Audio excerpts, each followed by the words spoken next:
of 5 and recently I joined the School of Open Learning. So the association with this particular subject is there of a long back period because I am doing my PhD in the same area in the social media marketing, and I had been taught this subject there in my graduation, and now I am teaching this subject from last 4 to 5 years. Okay, my sound is not clear. Let me try to adjust.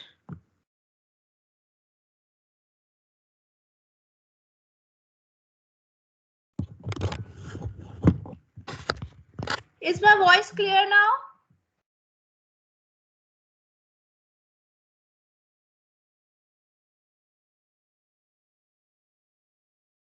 If there is a problem with some students, that means the problem is there with your device.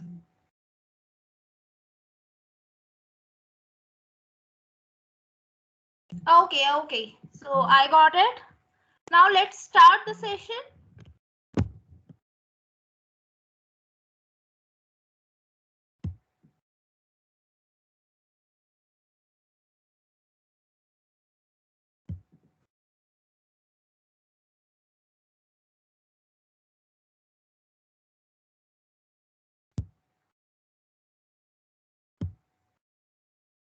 Okay, now do not write anything there in the chat box, okay? Otherwise, it would distract me.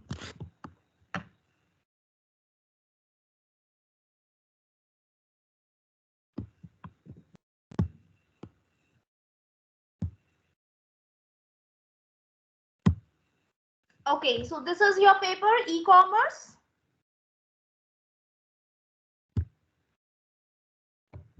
This is today's coverage. We would be discussing about the scope of e-commerce first. Then we'll be talking about the e-commerce based activities. And then we'll be talking about the technical components indulged in e-commerce. Now let me give you a brief about the e-commerce. I think this is not a new term for any one of us because we had been doing transactions over e-commerce platforms from last 3 to 5 years, if not before that, because this COVID-19 era, this outbreak has brought us to a situation where we are more inclined towards the electronic based activities. If I would say before 2019, we were familiar with the e-commerce platforms and we had been doing transactions over these platforms, but somewhere we were little reluctant because we had a habit, we were habitual to the physical shopping. But when this COVID-19 outbreak happened in the starting of 2020, when it reached India, we realized that there are many other sophisticated alternatives available with us where we can do shopping and we don't even need to go out of our houses. So that is how I would say that e-commerce emerged in India because before that, before the 2019, 2020, it had its presence, but only in some of the area, in some of the urban cities. But after this outbreak, we started shopping over e-commerce platforms so frequently and we became habitual to it. So e-commerce, what is e-commerce in the literal way?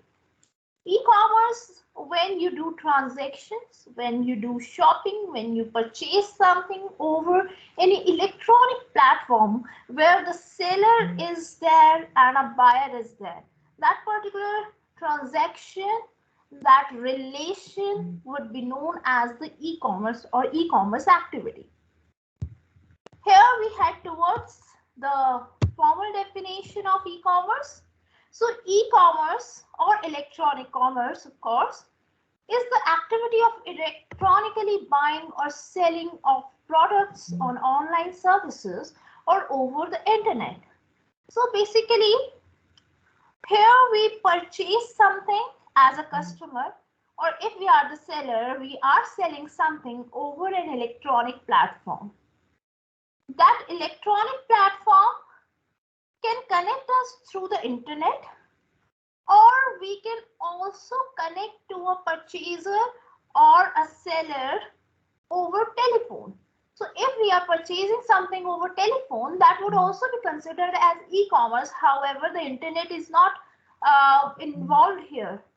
So internet or telephone or any other way where you are transacting with people over any electronic device. That electronic device can be your laptop, your computer, your television, the smart television, or like we have some channels, Home Shop 18, something like that. So there they advertise on television, and then we make a call to them, and then we purchase products. So these things are known as the electronic commerce activities, or they would come under the purview of e-commerce. E-commerce draws on technologies such as mobile commerce, electronic fund transfer, supply chain management, internet marketing, online transaction processing.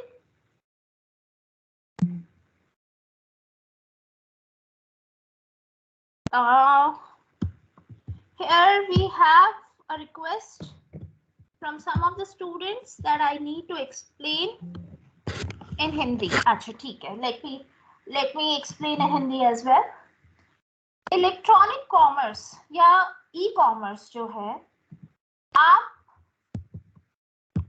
या तो internet के through कर सकते हैं, जहां पे you have an internet connectivity, internet के through, जैसे हमारा Amazon है, मिंत्रा है, फ्लिपकार्ट है. सो इंटरनेट के थ्रू आप किसी भी सेलर से कनेक्ट कर सकते हैं. बट अलॉन्ग विद दैट, उसके साथ साथ आप किसी सेलर से अगर फोन पे कनेक्ट कर रहे हैं, सपोज टेलीविजन में आपने देखा होगा होम शॉप 18 एक चैनल है, वहां पर दे यूजुअली सेल प्रोडक्ट्स.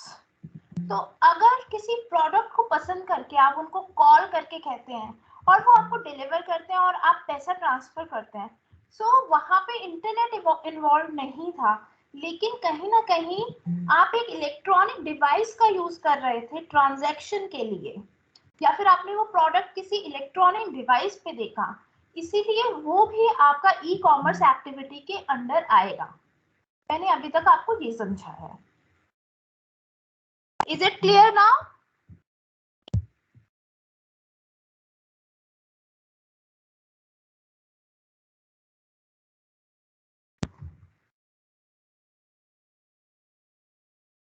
एक second, let me call as well people so that they can mute the chat. Give me a minute. Otherwise, you would keep on talking over chats and it would keep on distracting me.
हाँ जी बच्चों, मैंने mute कर दिया था अपने आप को और माइक भी ऑफ, कैमरा ऑफ कर दिया था, बिकॉज मैं SOL में कॉल कर रही थी.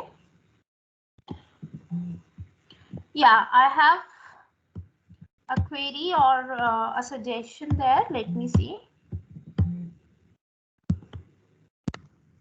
ठीक है, आपको नोट्स नहीं मेरी पीपीटी मिल जाएगी.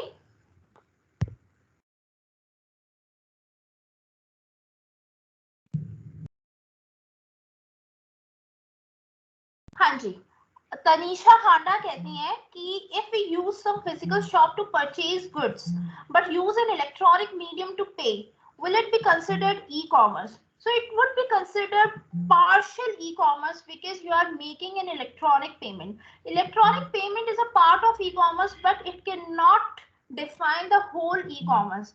तो आप उसको e-commerce का नाम नहीं दे सकते, लेकिन ये e-payment कहलाएगा आपका बस, या फिर it is a part of e commerce just.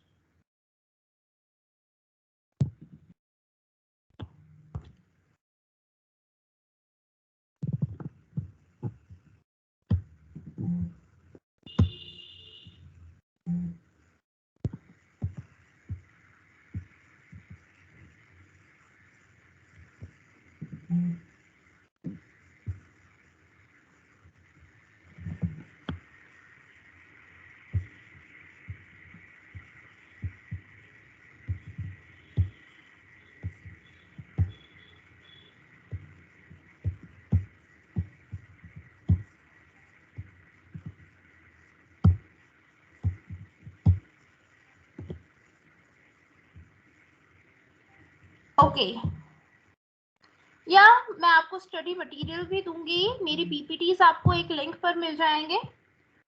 एक लिंक मैं आपको यहीं पे चैट बॉक्स में एक लिंक दूंगी, उससे आप सीधा एक ड्राइव पर जाएंगे जहाँ पे जितनी भी पीपीटीज होंगी, जैसे जैसे क्लासेस होती रहेंगी मैं वहां पे पोस्ट करती रहूंगी. You would have an access to my PPTs. along with that you have study material on our website, वो कर सकते हैं आप.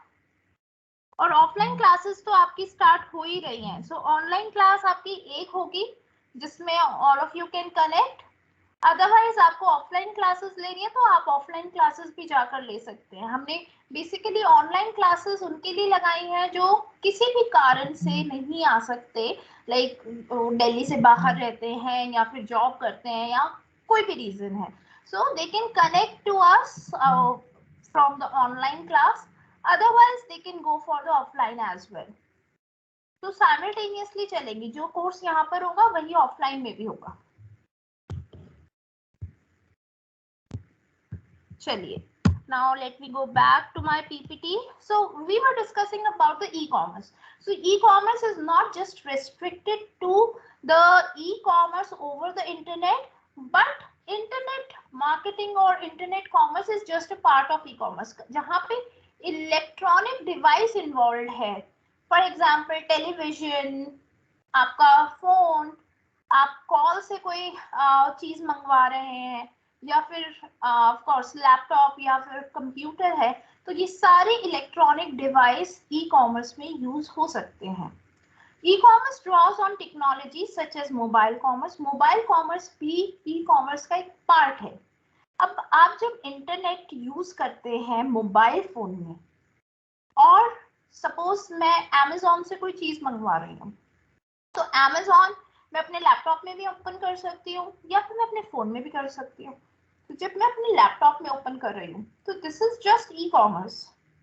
बट जब मैं सेम अमेज़न की एप्लीकेशन अपने मोबाइल पे ओपन कर रही हूँ तो वो मोबाइल कॉमर्स कहलाएगा. तो उसमें इतना कोई डिफरेंस नहीं है. बस when you are using your mobile as the electronic device to do the commerce activity would be known as mobile commerce.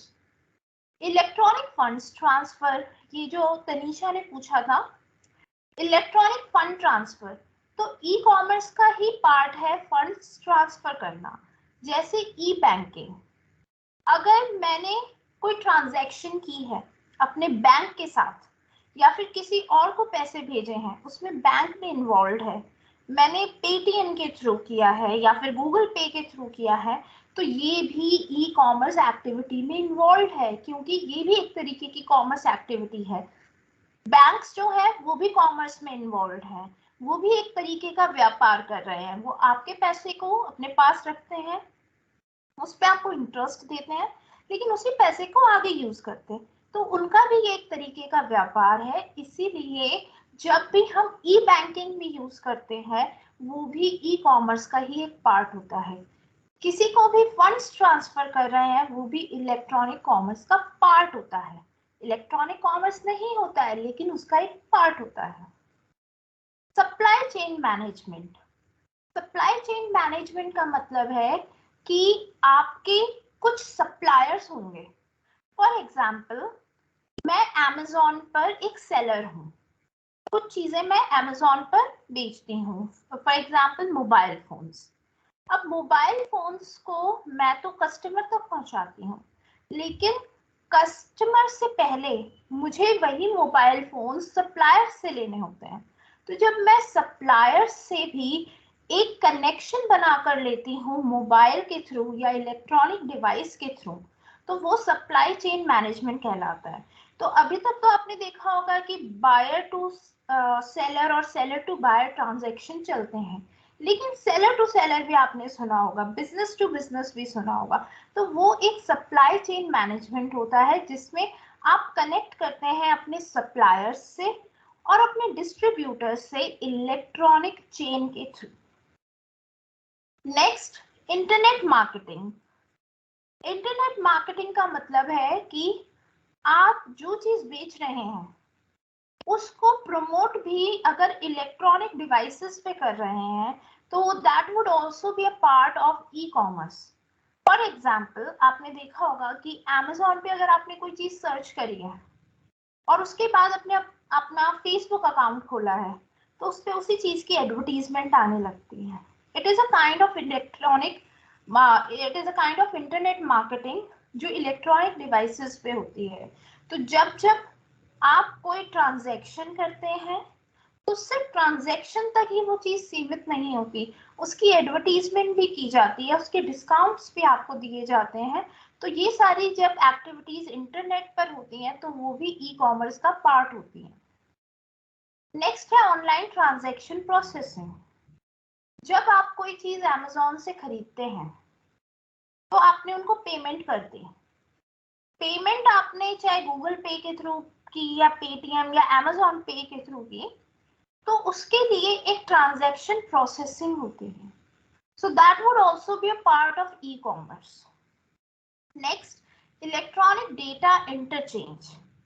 अब सिर्फ आपने कोई चीज खरीदने के लिए आपने रिक्वेस्ट डाली, ऑर्डर किया, वहां से वो चीज डिलीवर हो गई, इनके बीच में भी काफी डेटा इन्वॉल्व होता है। For example, they have data about your current address, they have data about your date of birth. Along with that, they have information about your email ID, your phone number. Sometimes it has an access to your Google account as well. आप कहाँ जा रहे हैं, किस तरफ जा रहे हैं, जब आप Gmail से कनेक्ट करते हैं, तो they have an access to your location as well. So this is known as the electronic data interchange. So it is also a part of e-commerce. Inventory management systems. Inventory management systems means कि आप अपनी inventory को, inventory क्या होती है, stock. For example, मैं mobile phone बेच रही हूँ Amazon पर। अब Amazon पर बेचने के लिए मुझे थोड़े बहुत मोबाइल अपने पास रखने पड़ेंगे, लेकिन इलेक्ट्रॉनिक कॉमर्स का एक फायदा होता है कि जब आपके पास ऑर्डर आया है, तो आप विद इन 2-3 आवर्स कहीं से अरेंज करा के भी दे सकते हैं। अनलाइक फिजिकल स्टोर में आपके पास कोई खरीदने आया है, अगर आपके पास इन्वेंट्री में नहीं है तो वो कहीं और चला जाएगा। लेकिन Amazon पे आपको ये फायदा है कि आपको ऑर्डर मिला है भी, आपके पास 1-2 दिन का टाइम है, आप किसी और से परचेज कर सकते हैं। तो जो इन्वेंट्री मैनेजमेंट होता है इलेक्ट्रॉनिक कॉमर्स में, वो भी इलेक्ट्रॉनिक डिवाइसेस के थ्रू किया जाता है। And automated data collection system, साथ ही साथ आपसे रिलेटेड सारा डेटा वहां पर फीड हो जाता है। फॉर एग्जाम्पल, अगर आपने कोई चीज सर्च की है, ओके, उससे रिलेटेड जो भी चीजें हैं अवेलेबल Amazon पे, वो आपको शो करने लगता है, या फिर आपके डेटा को फेच करके आपकी नीड को जानता है कि आप इस तरीके की चीजें खरीद रहे हैं, तो हो सकता है आपको इस चीज की नीड हो। फॉर एग्जाम्पल, अगर मैं कार के लिए सर्च कर रही हूँ कहीं पर, तो कार के साथ वो मुझे अलग अलग एक्सेसरीज भी दिखाएगा कि अगर मैं कार परचेज करती हूँ तो उसके साथ मुझे और क्या चीजें चाहिए होंगी। This is known as the automated data collection, so that they fetch data from you what you need, and then they provide you services according to your needs and expectations. So this is what e-commerce is. Is there any question? अब मैं class पर आती हूँ, और अगर किसी का question है तो please raise your hand and then I would allow your mic.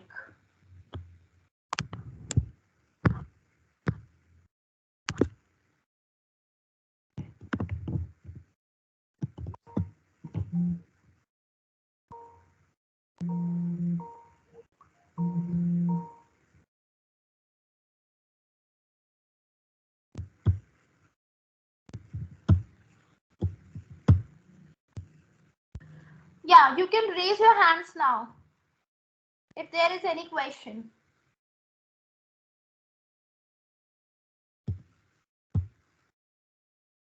Okay, यहाँ पे क्वेश्चन है आंचल, ऋतिक। पहले मैं ऋतिक को अलाउ कर रही हूँ। Yeah, Ritik, what is your question? Unmute yourself. I have allowed your mic.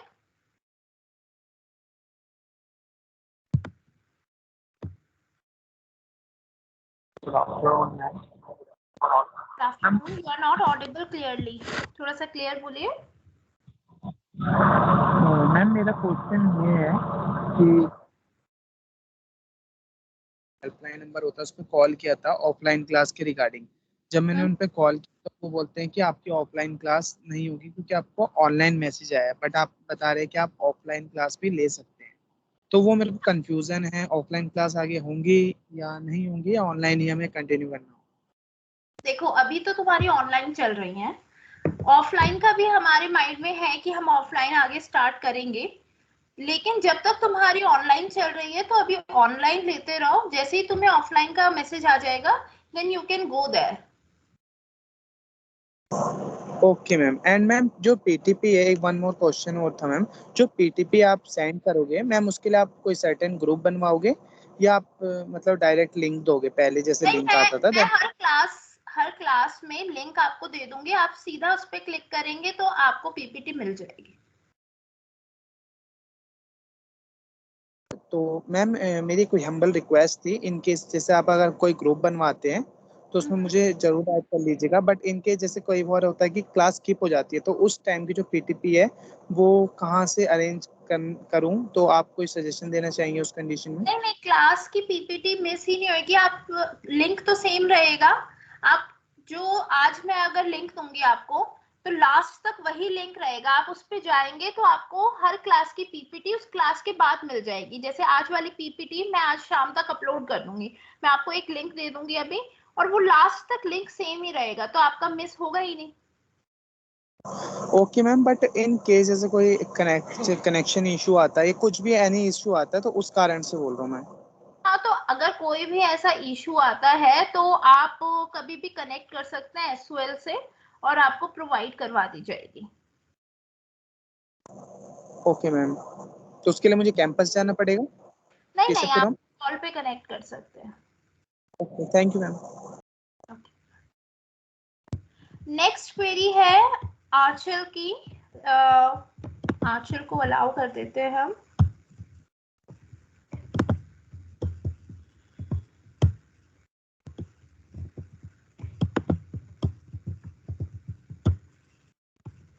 हाँ आंचल, now you can unmute yourself and raise your query.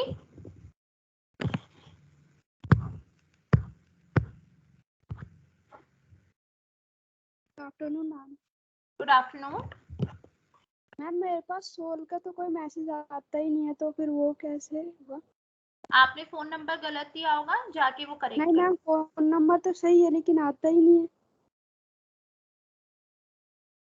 बेटा गलत होगा या फिर कुछ ऐसा होगा, क्योंकि बाकी सबको आ रहे हैं आपको नहीं आ रहे, तो there must be ma'am phone number तो सही है लेकिन तभी भी नहीं आ रहे।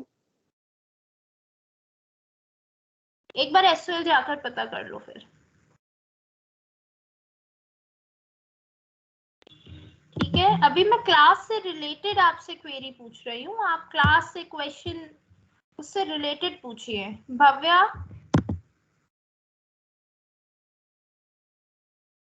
अगर क्लास से रिलेटेड क्वेश्चन है तो ही अनम्यूट कीजिए खुद को। ये एडमिनिस्ट्रेटिव क्वेश्चन हम बाद में ले सकते हैं, अभी क्लास चल रही है हमारी, तो क्लास से रिलेटेड ही क्वेश्चन है। Bhavya, you can unmute yourself if you have any query regarding e-commerce.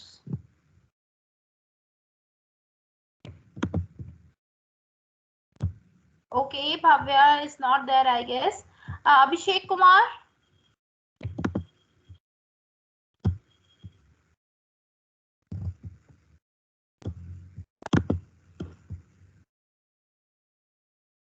Okay, next. Yeah, Abhishek. Good afternoon ma'am. Good afternoon. Ma'am मुझे ये आपसे जानना था कि ई कॉमर्स वर्क कैसे करता है, क्योंकि आप जब बता रहे थे तो आपकी बात प्रॉपरली मुझे समझ नहीं आई। ई कॉमर्स वर्क कैसे करता है मतलब, ई कॉमर्स जो है वो एक टाइप ऑफ कॉमर्स है। पहले क्या होता था कि हम मार्केट में जाके सामान खरीद कर ले आते थे, लेकिन ई कॉमर्स के आने के बाद यानी इलेक्ट्रॉनिक कॉमर्स, यहाँ पे हमें खुद नहीं जाना, हम किसी भी इलेक्ट्रॉनिक डिवाइस के थ्रू परचेजेस कर सकते हैं, ट्रांजैक्शंस कर सकते हैं। तो ई कॉमर्स जब भी आप फोन, कंप्यूटर, टेलीविजन या और कोई इलेक्ट्रॉनिक डिवाइस के थ्रू कोई भी पेमेंट करते हैं या फिर आप परचेजेस करते हैं तो वो ई कॉमर्स का पार्ट कहलाता है। Yes ma'am. और मैम इसके डिसएडवांटेज क्या क्या होंगे जैसे आपके हिसाब से? अभी मैं डिसएडवांटेजेस पे आऊंगी, एक पूरी स्लाइड मैंने डिसएडवांटेजेस की बना रखी है, I will be discussing them. Okay ma'am, thank you so much ma'am. Okay, thank you Abhishek. Now next is Pawan.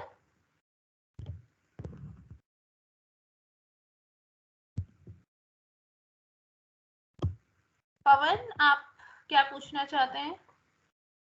Unmute yourself.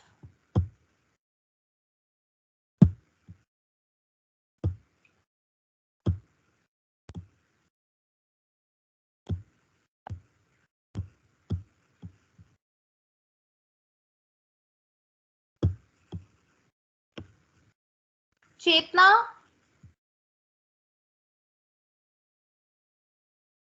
तुशांत।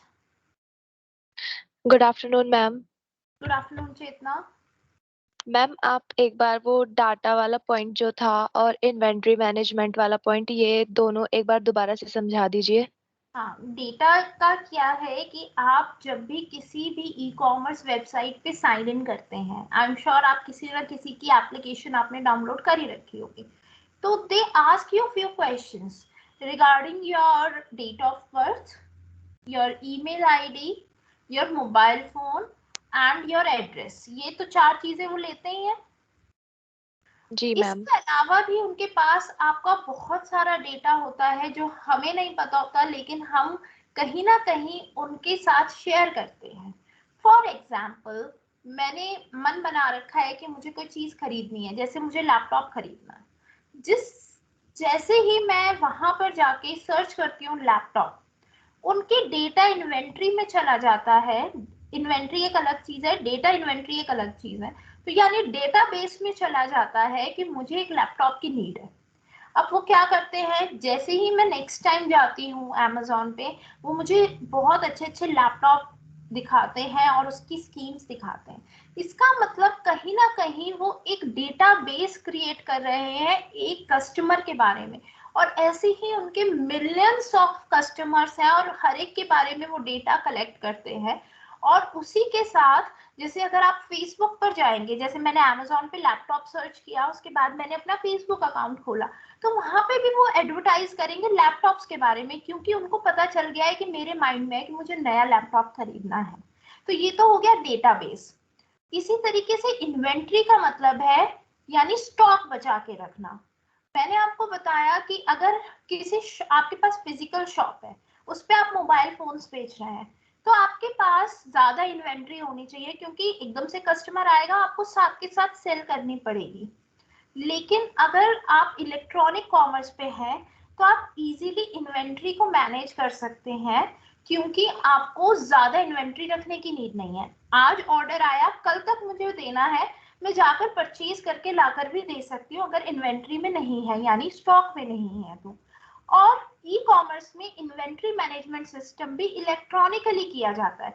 जैसे ही मेरी इन्वेंट्री कम होगी, सीधा सीधा साथ साथ मैसेज चला जाएगा मेरे सप्लायर्स को कि मेरी इन्वेंट्री, फॉर एग्जांपल मैं अपनी इन्वेंट्री में 20 मोबाइल फोन्स रखती हूँ, एक की सेल हो गई, 19 हो गए। जैसे ही 19 होंगे, ऑटोमेटिकली मैसेज चला जाएगा। ये होता है inventory system, electronic inventory system. साथ के साथ मेरे सप्लायर को अपने आप मैसेज चला जाएगा कि मेरे 19 फोन्स रह गए हैं, यानी एक की कमी है, और उसको जल्दी से सप्लाई किया जाए। तो एक रीऑर्डर क्वांटिटी होती है, वो भी आप इलेक्ट्रॉनिकली मैनेज कर सकते हैं। आपको हर बार फोन करके नहीं कहना पड़ेगा, वो ऑटोमेटिकली ही मैनेज होता रहेगा। तो ये दोनों चीज भी इलेक्ट्रॉनिक कॉमर्स का एक पार्ट है। Okay, thank you ma'am. Okay, you're welcome. Next, Tushant. Good afternoon, ma'am. Good afternoon. Ma'am, I want to ask that, ma'am, e-business is a part of e-commerce.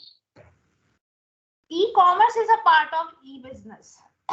इन दोनों का डिफरेंस मैंने next to next slide में लिखा हुआ है, जिसमें मैं आपको बताऊंगी कि what is the difference between e-business and e-commerce.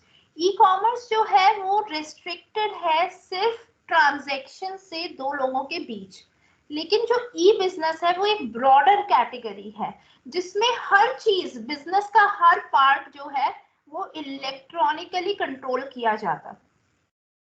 बाकी मैं आपको Okay. उस स्लाइड में बताऊंगी। Okay, ma'am. Thank you. You're welcome. Next, Arun.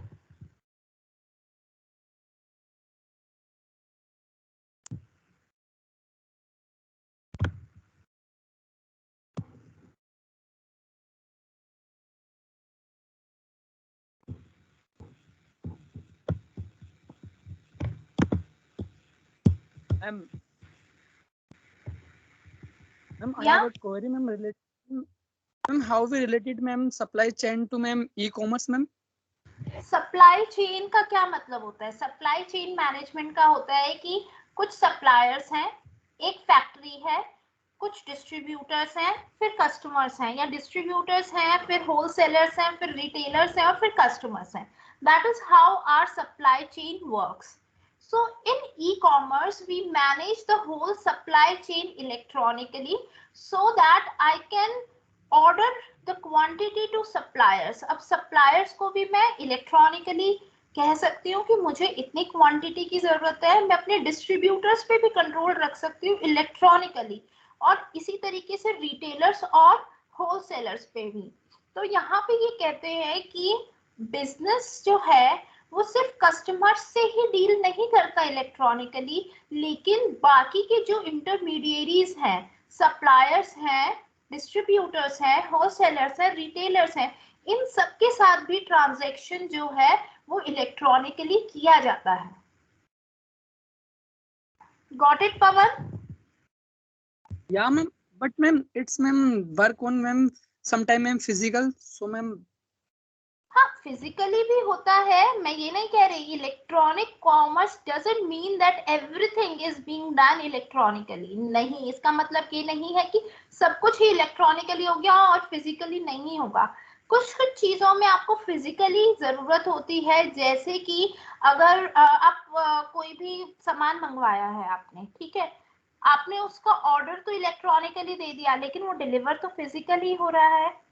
या फिर पेमेंट सीओडी का ऑप्शन आपके पास क्यों होता है, कैश ऑन डिलीवरी? बिकॉज हर कोई कंफर्टेबल नहीं होता इलेक्ट्रॉनिक फंड ट्रांसफर के साथ, इसीलिए कैश ऑन डिलीवरी, पे ऑन डिलीवरी का भी ऑप्शन होता है। तो इसी तरीके से सप्लाई चेन में भी आप कुछ चीजें इलेक्ट्रॉनिकली मैनेज कर सकते हैं अगर आप फेमिलियर हैं इलेक्ट्रॉनिक्स से। लेकिन अगर आपको लगता है कि you are not very comfortable, then you can go for the physical mode as well. Got it, Pawan? Next, Arun.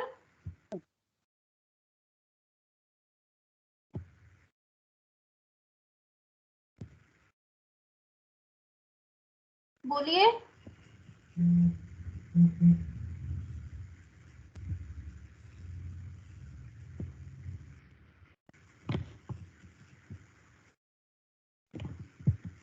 Next, Shivam. Good afternoon Good afternoon. Ma'am. मैं है ना पूछना चाह रहा था, हमें बुक्स तो अभी तक है ना अवेलेबल कराई गई नहीं है एसओएल की तरफ से। बेटा स्टडी मटेरियल की बात कर रहे हैं आप? Yes ma'am. तो वो वैसे तो हमारी वेबसाइट पे अवेलेबल है, आप कभी भी डाउनलोड करके पढ़ सकते हैं। मैम बाकी हार्ड कॉपी भी कॉपी मिल जाएंगी, हार्ड कॉपी भी प्रिंट हो रहा है, मिल जाएंगी जरूर। अच्छा, और मैम अगर तब तक अगर हम कोई बाहर से अगर बुक प्रेफर करना चाहे तो?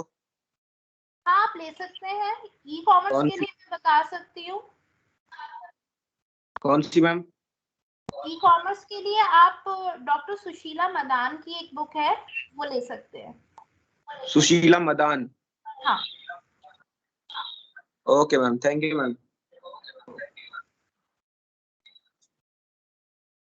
Next, Arjun. Hello, good afternoon ma'am. Good afternoon. Ma'am actually मेरी एक क्वेरी थी, ये ऑटोमेटेड डाटा कलेक्शन में मेरे को अच्छी तरीके से समझ नहीं आया, इसको एक बार एक्सप्लेन कर देंगे आप? हाँ, ऑटोमेटेड डेटा कलेक्शन का क्या मतलब है? 3 वर्ड्स हैं इसमें। Automated data collection. या ma'am. Automatically these platforms, Amazon है जैसे, मिंत्रा है, फ्लिपकार्ट है, वो आपके डेटा को कलेक्ट कर रहे हैं ऑटोमेटिकली, जो आपको पता भी नहीं चल रहा है। फॉर एग्जाम्पल, मैंने अभी जो आपको एग्जाम्पल दिया, सेम चीज वहीं पर है कि आप कोई भी चीज खरीद रहे हैं, या फिर जब आप उनको गूगल से लिंक कर देते हैं, अपनी जीमेल आईडी से लिंक कर देते हैं, या फिर आप उनको अलाउ कर देते हैं कि आपकी लोकेशन वो जान सके, तो आपने देखा होगा वो सजेशंस आपको उसके अकॉर्डिंग ही देने लगते हैं। तो ई कॉमर्स आजकल इतना ज्यादा आगे बढ़ गया है। फॉर एग्जाम्पल, अगर मैंने स्विगी या फिर जोमेटो पे अपनी लोकेशन ऑन कर रखी है, तो जैसे ही मैं किसी नई लोकेशन पे जाती हूँ, उसके आसपास जितने रेस्टोरेंट्स होते हैं वो उसकी एडवर्टीजमेंट अपने आप मुझे भेजने लगते हैं, या फिर लंच के टाइम पे लंच की एडवर्टीजमेंट आने लगती है, या ब्रेकफास्ट के टाइम पे वो ब्रेकफास्ट के ऑप्शंस मुझे देने लगते हैं। This is automated data collection. They are collecting data about your tastes and preferences and then giving you customized advertisements. जिस तरीके से, फॉर एग्जाम्पल, आप जिस तरीके का रहन सहन है आपका, या फिर जिस तरीके का खाना पसंद करते हैं, उसी तरीके की एडवर्टीजमेंट आपको मिलेगी जोमेटो पे या फिर स्विगी पे, या फिर Amazon पे। आप जिस तरीके के ब्रांड्स लेना पसंद करते हैं, आपको उन्हीं ब्रांड्स के कपड़े जब डिस्काउंट आएगा, या फिर उस पे अगर आपको कोई भी चीज मिल रही है, तो उन्हीं ब्रांड्स के कपड़े आपको एडवर्टाइज कराए जाएंगे। इसका मतलब है कि कहीं ना कहीं उनको पता है कि आपकी क्या प्रेफरेंसेस हैं। ये होता है ऑटोमेटेड डेटा कलेक्शन। या मैम, समझ में आ गया, थैंक यू। ठीक है अर्जुन। नेक्स्ट, धीरज।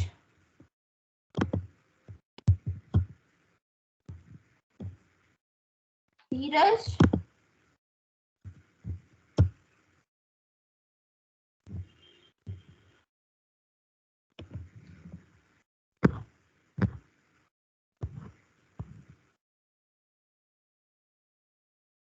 धीरज। Hello. नहीं है? Yeah. Hello, good afternoon, ma'am. Ma'am, I want to know about the goal of the e-commerce.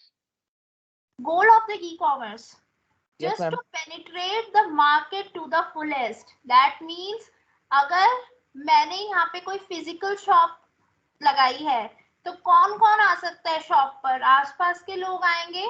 लेकिन अगर मैं इलेक्ट्रॉनिकली कोई चीज बेच रही हूँ, तो there are no boundaries. I can sell to the people who are living in Delhi, who are living in Kolkata, who are living in Maharashtra or any other location of India, even outside the boundary of India as well. So this is the main goal कि आप penetration ज़्यादा से ज़्यादा कर सकते हैं. You are not restricted to a particular area.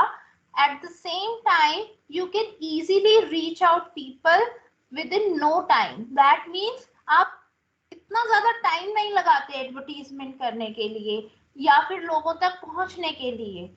सिर्फ एक क्लिक में परचेजेस हो जाती हैं, एक क्लिक में पेमेंट हो जाती है, जो अदरवाइज पॉसिबल नहीं था जब ई कॉमर्स नहीं था.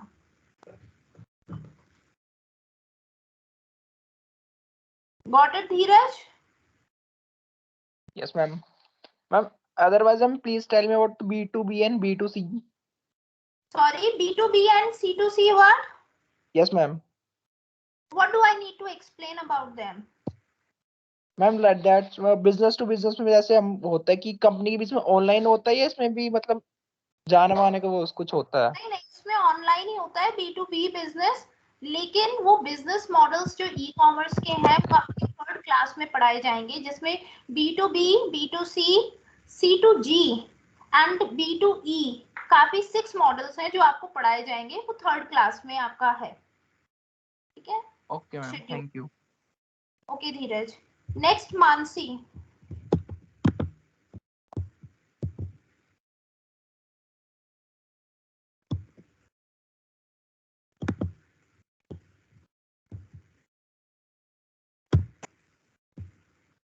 Mansi?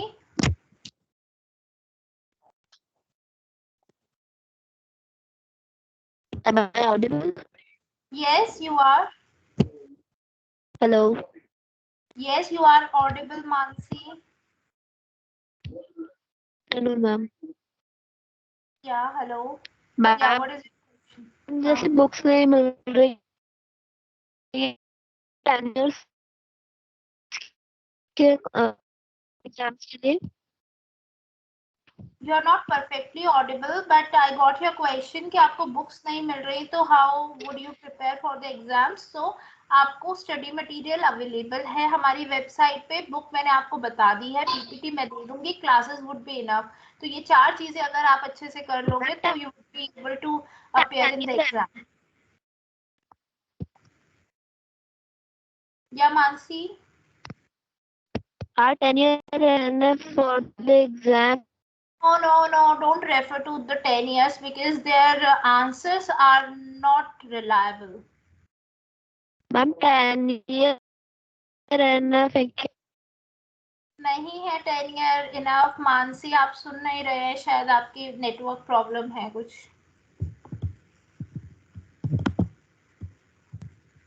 Okay. नेक्स्ट.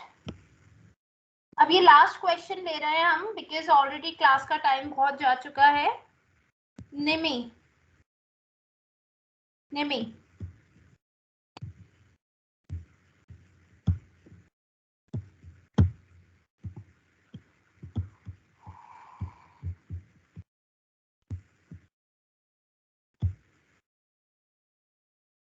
ओके, तो अब हम और क्वेश्चंस नहीं ले रहे हैं due to the paucity of time. हमारे पास बहुत कम टाइम है, so we are going back to our PPT and now we will discuss how it all started. So here we have given the timeline of e commerce. E-commerce कैसे start हुआ? सो 1979 में first time teleshopping start हुई. What is teleshopping? When you have advertisements there on the television कि आपको ये खरीदना है, इतनी चीज आपको इतना डिस्काउंट मिल रहा है. आप होम शॉप 18 का देखते हैं या और भी चैनल्स हैं जहां पर टेली शॉपिंग की जाती है. So first ever e commerce website नहीं, वो इंटरनेट नहीं था. So first ever tele shopping channel was being introduced in 1979. उसके बाद टेली शॉपिंग चलती रही, लेकिन इंटरनेट का इतना बोलबाला नहीं था. फिर 1995 में इट स्टार्टेड विद Amazon. 1995 में they came up with a website where they were selling books, only books. तो Amazon कैसे स्टार्ट हुआ? Amazon एक एप्लीकेशन थी जो सिर्फ बुक्स बेचती थी, कुछ और नहीं था. अब Amazon ऐसा है जहाँ पे आप एक सुई से लेके कुछ भी ले सकते हैं, लेकिन एक समय ऐसा था जब उन्होंने अपना बिजनेस स्टार्ट किया तो वो सिर्फ बुक्स बेचते थे। सो 1995 में they started with selling books over the internet. उसके बाद IBM ने रिसर्च स्टार्ट किया। 1994 में IBM ने रिसर्च स्टार्ट कर दिया था, लेकिन उनको 3 साल लगे इस रिसर्च में और लेकर आए वो एक टर्म ई कॉमर्स। तो ई कॉमर्स जो टर्म कॉइन हुआ, कब से ई कॉमर्स एग्जिस्टेंस में आया? 1997 में। फिर 2000 में there was a $300 million campaign बाय IBM on e commerce infrastructure capabilities. तो उन्होंने एक कैंपेन चलाई जिसमें उन्होंने ई कॉमर्स को बहुत ज्यादा प्रमोट किया। IBM ने, IBM किस चीज की कंपनी है? जो कंप्यूटर्स बनाती है और इंटरनेट एक्सेस देती है। तो IBM ने सबसे पहले ई कॉमर्स पे रिसर्च करना शुरू किया, इस टर्म को कॉइन किया और फिर उसके बारे में अवेयरनेस फैलाई 2000 में। फिर 2017 की बात करें तो 0.76% of GDP was coming from e-commerce activities. In 2020, it has grown to 1200%, यानी 12 गुना ज्यादा बढ़ गया 17 से लेके 20 में। और 2021 की बात करें so it was expected to reach $84 billion, जो इंडिया की बात कर रही हूँ मैं। और यहाँ पे हम एक आपको वीडियो दिखाते हैं जिसमें history of e commerce present किया है।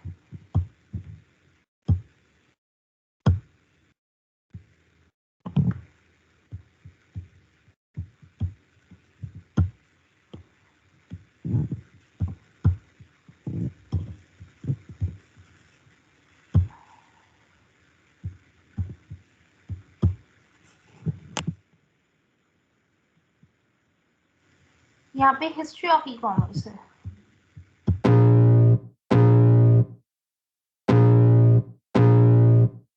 I can feel the blood creeping up from the heathens. Got will, got fight, got pride, got reason. If they wanna go eat, then you know I'm gon' feed them. If you're coming for me, hope you're ready for a demon. I got eyes in the back of my head, I'm seeing. Take me for granted and you know I'm leaving. I'ma take what's mine with the webs I'm weaving. I could take this crowd from seeing to believing. Got a taste for blood and my tongue keeps bleeding. From the words I spit, so sharp, so freezing. So cold, behold, frostbite they feeling. I could tear you apart or I could go heal them. Don't believe in fate, don't believe in ceilings. I just need a taste and my mind starts peeling. I don't pace myself, I grind on kneeling. Got lust for change, I just love the feeling.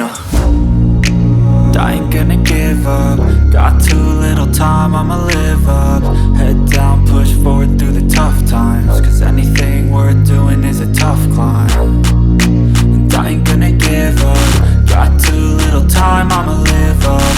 Head down, push forward through the tough times. Cause anything worth doing is a tough climb. Cause I'ma live life for the fight, yeah, I'm here to get it. I got drive, got sight, always have a vision. I don't lie at night, I be in my feelings. I'ma be fine, need time and I'll soon be winning. I live life for the fight, yeah, I'm here to get it. I got drive, got sight, always have a vision. I don't lie at night, I be in my feelings. I'ma be fine, need time and I'll soon be winning. I can feel the blood creeping up from the heathens. Got will, got fight, got pride, got reason. If they wanna go eat, then you know I'm gon' feed them. If you're coming for me, hope you're ready for a demon. I can feel the blood creeping up from the heathens. Got will, got fight, got pride, got reason. If they wanna go eat, then you know I'm gon' feed them. If you're coming for me, hope you're ready for a demon.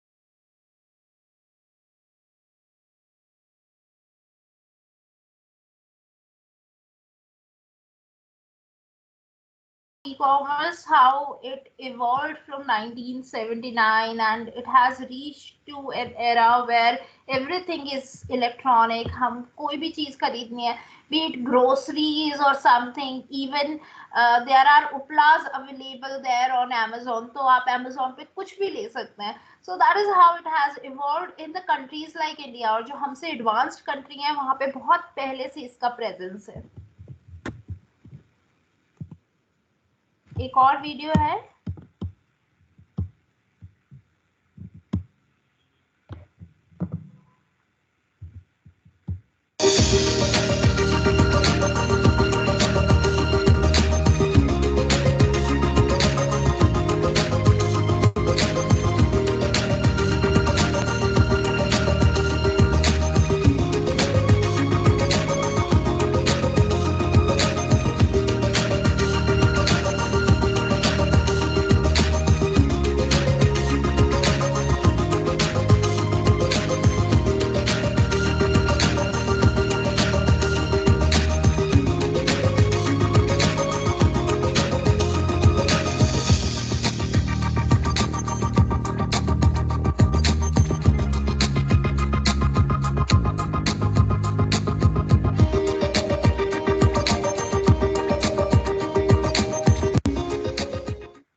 Let me come back to your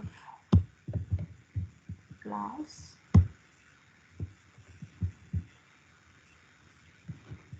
Okay, so that is how the e-commerce has evolved over a period of time. And now, without wasting much of the time, let me directly go to the difference between the e-commerce and e-business.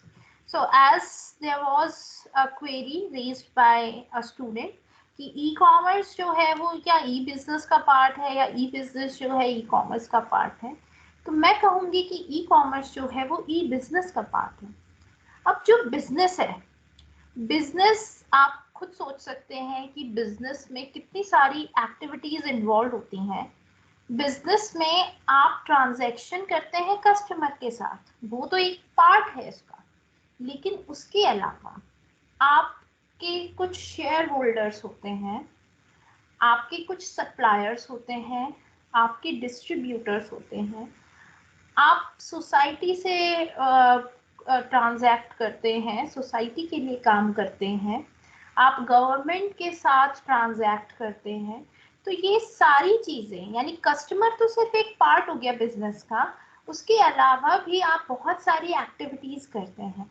So business, E business यानी जब आप सारी चीजें electronically करने की कोशिश करते हैं कि आप सप्लायर्स से भी सामान इलेक्ट्रॉनिकली मंगा रहे हैं, आप डिस्ट्रीब्यूटर से भी बात कर रहे हैं इलेक्ट्रॉनिकली, आप गवर्नमेंट से भी ट्रांजैक्शन कर रहे हैं इलेक्ट्रॉनिकली, आपके जो एम्प्लॉयज हैं आपस में कनेक्टेड है इलेक्ट्रॉनिकली. फॉर एग्जाम्पल, आपने इंटरनेट के बारे में सुना होगा कि आपका इंटरनेट है जो सिर्फ एम्प्लॉयज और एम्प्लॉयज के बारे में बात करता है, उनको इलेक्ट्रॉनिकली ट्रेनिंग दी जा रही है, उनकी रिक्रूटमेंट इलेक्ट्रॉनिकली की जा रही है. तो ये सारे जो चीज़ें हैं वो ई बिजनेस का पार्ट है. और जो ई कॉमर्स है वो सिर्फ एक ट्रांजैक्शन से रिलेटेड है, यानी जब आप कोई चीज़ बेच रहे हैं, खरीद रहे हैं या फिर उसकी पेमेंट कर रहे हैं किसी और पार्टी को, वो ई कॉमर्स है. तो हम ये कह सकते हैं ई कॉमर्स जो है वो एक ई बिजनेस का पार्ट है. ई बिजनेस में और भी बहुत सारी एक्टिविटीज इन्वॉल्व होती हैं.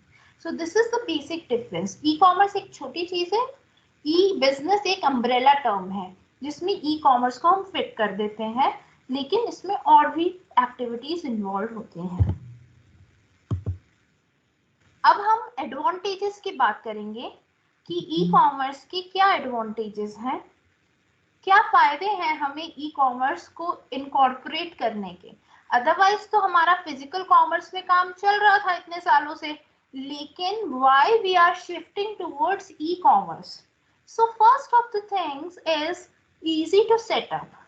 It is always easy to set up e-commerce business rather than the physical infrastructure. कोई चीज आपको बेचनी है तो आप एक वेबसाइट ज्यादा इजीली बना सकते हैं एक बिल्डिंग से, तो जब आप फिजिकल इंफ्रास्ट्रक्चर बनाते हैं तो उसमें बहुत टाइम इन्वॉल्व होता है, बहुत पैसा इन्वॉल्व होता है। लेकिन ई कॉमर्स जो है वो रिलेटिवली थोड़ा इजी है। फ्लेक्सिबल कॉमर्स आवर्स, अब इंफ्रास्ट्रक्चर बनाया है तो सुबह 9 बजे जाके आपको 10 बजे जाके वो शॉप खोलनी पड़ेगी, रात को आपको 8 बजे वो बंद करनी पड़ेगी। लेकिन ई कॉमर्स में ऐसा कुछ नहीं है, आप कभी भी ट्रांजैक्शन कर सकते हैं, आप घर पे बैठ के भी अपना बिजनेस चला सकते हैं। तो यहाँ पर फ्लेक्सिबल कॉमर्स आवर्स होते हैं। नेक्स्ट है चीपर देन ट्रेडिशनल कॉमर्स, यानी अगर मैं नॉर्मल कोई शॉपिंग करने जाती हूँ तो वहां पे मुझे महंगी चीजें मिलती हैं थोड़ी बहुत, क्योंकि उनको उस इंफ्रास्ट्रक्चर को बनाने की कॉस्ट भी निकालनी है, अगर रेंट दे रहे हैं तो वो भी निकालना है, इतने सारे एम्प्लॉयज हैं उनकी भी सैलरी निकालनी है, तो कहीं ना कहीं वो ऐड कर जाता है हमारे प्राइस में। लेकिन अगर हमने ई कॉमर्स में देखा होगा ज्यादातर उसमें हमें कम प्राइस पे क्यों मिलता है, क्योंकि मुझे ज्यादा इन्वेंट्री मैनेज नहीं करनी पड़ती, मुझे ज्यादा एम्प्लॉयज नहीं रखने पड़ते, मुझे वहां पे एक फिजिकल इंफ्रास्ट्रक्चर दुकान खड़ी नहीं करनी होती, इसीलिए वो थोड़ा चीपर होता है। नो जियोग्राफिकल बाउंड्रीज, मैंने आपको बताया कि अगर मैं यहाँ पे शॉप खोलूंगी तो कहाँ तक के लोग आ जाएंगे, पंजाब से तो यहाँ पे लेने नहीं आएंगे। लेकिन अगर मैं ई कॉमर्स शुरू करती हूँ तो वहाँ दूर दूर से लोग इजीली परचेज कर सकते हैं and I can deliver to them. So geographical boundaries इतनी नहीं है। गवर्नमेंट सब्सिडीज, ई कॉमर्स में गवर्नमेंट सब्सिडीज भी मिलती हैं, क्योंकि डिजिटल इंडिया इनिशिएटिव के अंडर जो हमारे पीएम ने स्टार्ट किया तो उसमें बहुत सारी ऐसी सब्सिडीज दी जाती हैं अगर आप इलेक्ट्रॉनिकली बिजनेस करते हैं, क्योंकि ये थोड़ा चीपर भी है और ये एनवायरनमेंट फ्रेंडली भी है। न्यू मार्केट एंट्री, किसी भी न्यू मार्केट में एंट्री करने में हमें आसानी होती है, क्योंकि नॉर्मली अगर मुझे कोई शॉप खोलनी है तो मुझे फीजिबिलिटी देखनी पड़ेगी, अवेलेबिलिटी देखनी पड़ेगी। लेकिन अगर मुझे इलेक्ट्रॉनिक बिजनेस शुरू करना है तो I can easily start any business. Lower levels of inventory, lower levels of inventory मैंने आपको बताया था कि अगर मेरी शॉप है तो मुझे 100 मोबाइल फोन रखने होंगे, अगर मैं अमेजोन पे बेच रही हूँ तो सिर्फ 10 मोबाइल फोन रख के भी मैं बेच सकती हूँ, क्योंकि जब ऑर्डर आएगा मैं बाहर से खरीद के ले आऊंगी। Lower cost of marketing and sales, आपको मार्केटिंग और सेल्स में इतना पैसा खर्च करने की जरूरत नहीं है, क्योंकि आप इजीली फेसबुक और इंस्टाग्राम पे अपनी पोस्ट डाल सकते हैं जो फ्री ऑफ कॉस्ट है, और आप इजीली एडवर्टाइज कर सकते हैं। अगर आप बैनर्स लगाते हैं या फिजिकली न्यूज़पेपर में एडवर्टीजमेंट देते हैं तो वो आपको महंगी पड़ती है। आप किसी भी सोशल मीडिया के थ्रू या ईमेल भेज के अपने आप को एडवर्टाइज कर सकते हैं। अब हमारी कुछ डिसएडवांटेजेस भी हैं। ये डिसएडवांटेजेस है लैक ऑफ पर्सनल टच, जो हम ज्यादातर फेस करते हैं। हम काफी चीजें अमेज़न से लेना पसंद नहीं करते। क्यों नहीं करते? क्योंकि हमें पता ही नहीं कि वो कपड़ा कैसा है, या ग्रोसरीज मैंने सपोज 1 किलो आलू मंगा लिए तो अब वो हो सकता है खराब दे दें मुझे, तो इसीलिए यहाँ पे लैक ऑफ पर्सनल टच होता है। तो लोग इलेक्ट्रॉनिक कॉमर्स से थोड़ा दूर जाते हैं क्योंकि वो इतना ज्यादा भरोसा नहीं करते हैं। तो यूजुअली लोगों को अगर कपड़े खरीदने हैं तो वो शोरूम में जाके खुद ट्राई करके लेना पसंद करते हैं rather than purchasing from any e commerce channel. Delivery time, अब मुझे इंस्टेंटली कोई चीज चाहिए तो मैं शॉप पे जाके खरीद लूंगी, क्योंकि अगर मैं आज अमेज़न पे ऑर्डर करूंगी तो कल से पहले नहीं आएगा अगर मैं प्राइम मेंबर भी हूँ तो डिलीवरी में जो टाइम लगता है उससे बचने के लिए लोग ई कॉमर्स की जगह फिजिकल शॉप्स पे जाते हैं।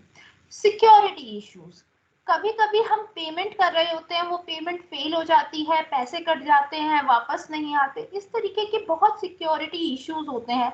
या कभी कभी हमारी क्रेडिट कार्ड की या डेबिट कार्ड की डिटेल्स हैक कर ली जाती हैं। तो इन सिक्योरिटी इश्यूज की वजह से भी लोग ई कॉमर्स से दूर भागते हैं। तो ये these are some of the disadvantages of E commerce. अब कोई क्वेश्चन है तो आप पूछ सकते हैं, otherwise we can wind up today's class. आज सिर्फ एक इंट्रोडक्टरी क्लास थी जिसमें मैंने आपको ई कॉमर्स के बारे में बताया कि ये क्या है, कैसे ये बिजनेस से कम है और कौन कौन से इसके एडवांटेजेस और डिसएडवांटेजेस हैं।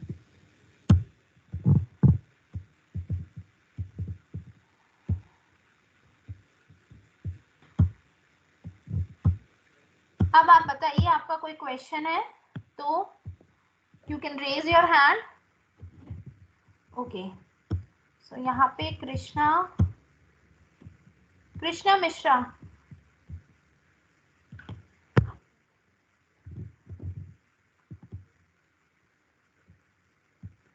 हेलो हाँ जी, बोलिए। मैम, जानना था कि जो इसकी डिसएडवांटेजेस हैं वो तो अब कंपनियां उसको सॉल्व कर ही देती हैं मैक्सिमम टाइम।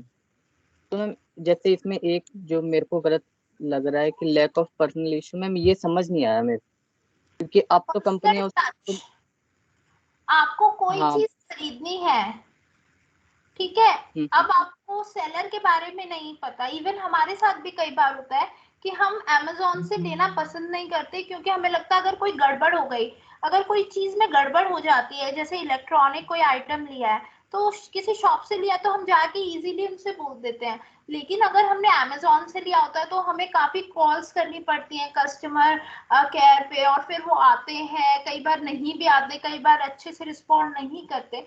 तो जब हमारा ट्रस्ट होता है किसी नॉर्मल शॉपकीपर पे, सपोज मैं बहुत सालों से किसी शॉप से सामान खरीद रही हूँ, तो मैं Amazon से लेने की बजाय वहां से लेना चाहूंगी, क्योंकि एक पर्सनल टच है, मुझे पता है कि सेलर अच्छा है, वो मुझे सही चीज देगा। जो भरोसा मैं Amazon पे नहीं कर सकती या किसी और चैनल पे नहीं कर सकती। Amazon पे क्या है कि आपको कई बार फेक प्रोडक्ट्स भी मिलते हैं।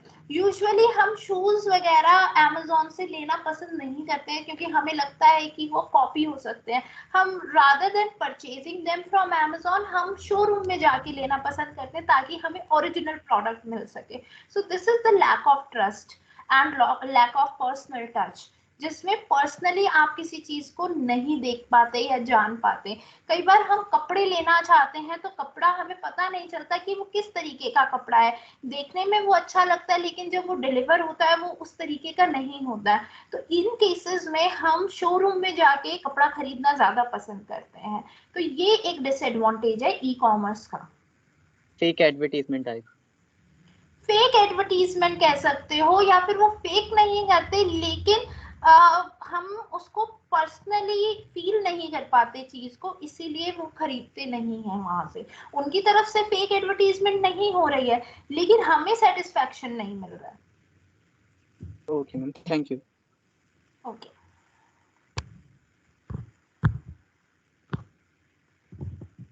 नेक्स्ट दक्ष।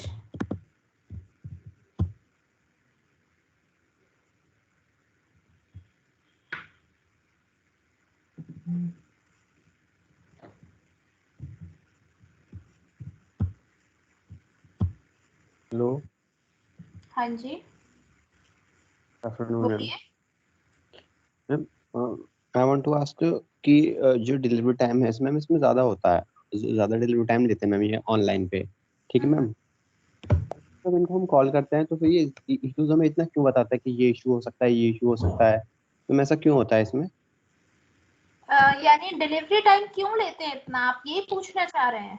यस मैम, क्योंकि कितनी बार से हम ऑनलाइन मंगाते थे मैम, पहले तो बोलते हैं कि it will deliver in 2 days, मतलब 2 दिन का टाइम देते हैं, फिर मैम ज़्यादा टाइम ले लेते हैं, ऐसा क्यों होता है मैम?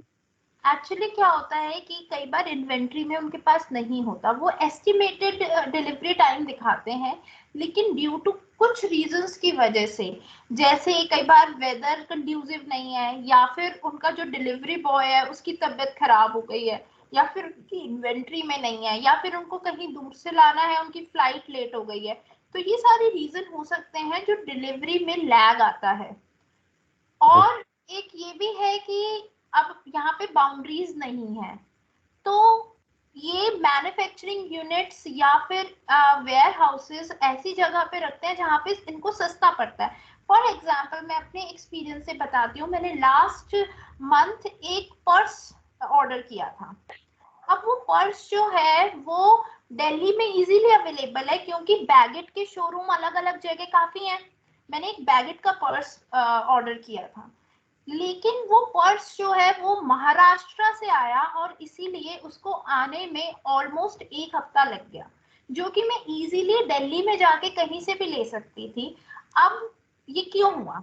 वो तो दिल्ली में अवेलेबल थे, लेकिन बैगेट ने ये देखा कि उनको सस्ते में वेयर हाउस कहाँ मिल रहा है, उनको दिल्ली में जगह नहीं मिली होगी या महंगी जगह मिली होगी, तो उन्होंने अपना जो भी जिस सेलर से, अमेज़न पे जो सेलर था, उस सेलर ने अपना वेयर हाउस जो है वो महाराष्ट्र में रखा हुआ था।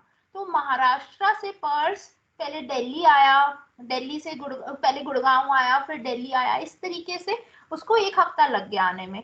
तो ये एक रीजन हो सकता है कि क्यों डिलीवरी टाइम ज्यादा लगता है। Okay ma'am. अच्छा, और एक चीज और पूछ रही है, जैसे मैम कुछ आइटम्स ऐसे होते हैं जैसे हम शॉप से लेने जा रहे हैं तो मैम वो आइटम मिलता है हमें 400 का, और जब ऑनलाइन मंगाते हैं तो कितने बार हमें 150 का भी मिलता है मैम। मैम कितनी बार मैंने रिलायंस से मंगाया, बहुत ज्यादा सस्ता आइटम, मतलब जो 400 का होता है 150 में मिलता है। मैम ऐसा क्यों, कि मतलब इतना सस्ता क्यों कर देते हैं? उसका रीजन भी यही है। देखो, अगर दिल्ली में वो चीज मिल रही है तो हो सकता है कि उनको शॉप के ज्यादा पैसे देने पड़ रहे हो। जैसे अगर मैं किसी शोरूम में जा रही हूँ जो कमला नगर में है, कमला नगर में रेंट बहुत हाई है, या फिर खान मार्केट की अगर मैं बात करूं तो खान मार्केट जो है वो पूरे एशिया की सबसे महंगी मार्केट्स में से एक है, तो वहां पे जो रेंट देना पड़ता है वो बहुत ज्यादा होता है। अब सेलर क्या करेंगे, वो उसी में से पैसा निकालेंगे, तो वो जितना एमआरपी होता है उस एमआरपी में बेचते हैं।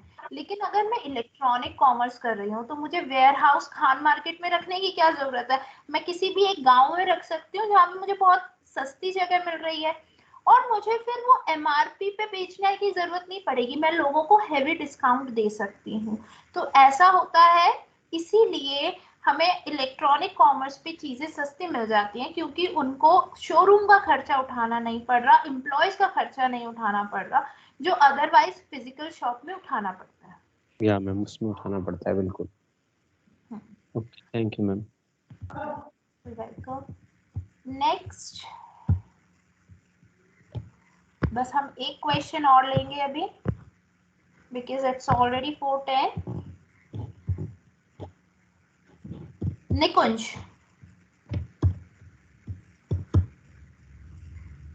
निकुंज। जी मैम।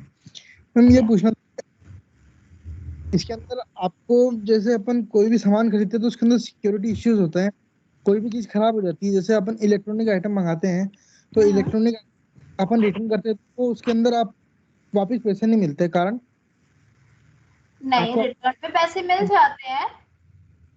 मैम इलेक्ट्रॉनिक आइटम में नहीं मिलता।